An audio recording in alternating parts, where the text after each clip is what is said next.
At dahil nga guys, magpipita sila bukas, samantalahin na natin habang madami pang bunga. Ayan, andyan sila. Yan, di ba? Parang mga Christmas tree lang. Kakatawa, ang dami. Wow, hanggang doon yan sa loob. At isang linya pa lang yan Take note, isang linya pa lang yan. Nandun pa yung iba.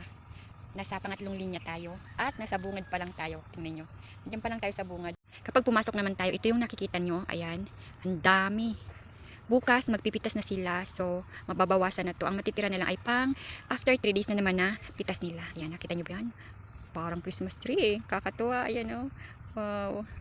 Ito yung last na linya niya. Kaya kitang-kita mo yung kanyang mga bunga doon sa dulo. At dito, nandito sa gilid, mga nakabitin. At doon sa kanyang bungad. Madami pa rin maliliit. Good morning. Ayan, tingnan nyo guys yung kanilang na-harvest. Ganyan kadami. Pero meron pa silang hahakutin. Siguro mapupuno yung lalagyan nila hanggang doon sa dulo. Ayan. At maaga silang nag-harvest. Mga nagkakape sila dito. Ayan. Ay, napasawanit ng pulbong yun. Nani wala ko pagbangon ko mo. Kinatawagin yung Marlon, sana sumpra sila. Suplay yun. Madami pa. As in. Grabe. Isang oras pa daw sila mag-uulo.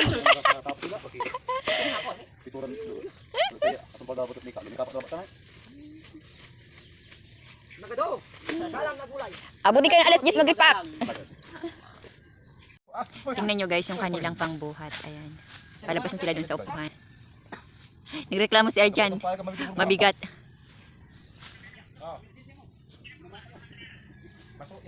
Paninang mo. Paninang mo niya. May ikaw. Sakay. Patay mo na po. Atan.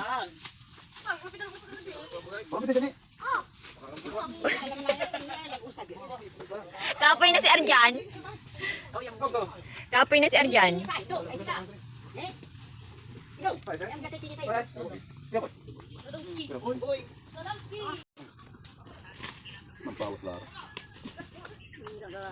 Si Arjan. Si Arjan, ang tula na bigbi.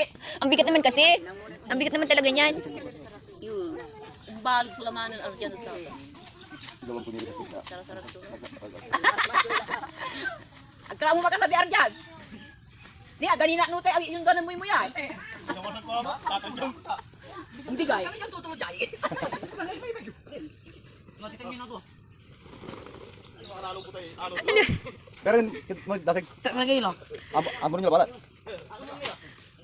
Sa kiya dasig yung kuntuan. Kiray. Pero nagkadasig ka. Nampupur